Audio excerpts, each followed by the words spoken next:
మేము అసలు ఎక్స్పెక్ట్ చేయలేదు. లాస్ట్ మూమెంట్ వరకు కూడా మిమ్మల్ని సీక్రెట్ రూమ్ లో పెడతారని అనుకున్నాం. అసలు నేను బిగ్ బాస్ ని తప్పు పట్టను, ఎవరిని తప్పు పట్టను, ఆడియన్స్ కూడా తప్పు పట్టను.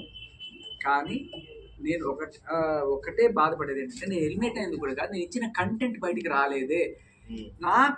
నా పాయింట్ గెలవడము ఓడడము కాదు. నేను అందరికీ చాలా మంది మీరు యూట్యూబ్ ఛానల్స్లో చాలా మందికి ఇంటర్వ్యూస్ ఇచ్చేయండి.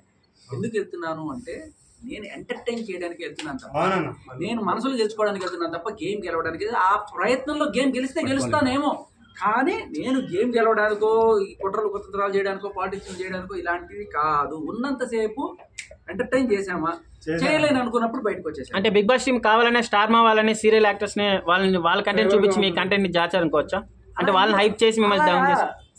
ఎవరైనా కూడా నా ప్రోగ్రామ్ హై రేటింగ్ రావాలనుకుంటారు. ఒకవేళ కనుక నేను చేస్తున్న దానికి రేటింగ్ రాలేదేమో అందుకని వాళ్ళు తీసేసారు.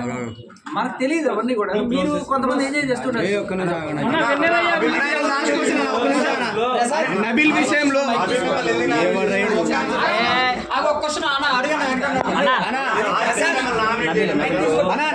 నబిల్ ఎలా ఆడుతున్నారు, నబిల్ చేసిన ఆట తీరుకి సోనియా డాన్స్ చేసింది కదా, అలా మీరు ఏం ఫీల్ అయ్యారు?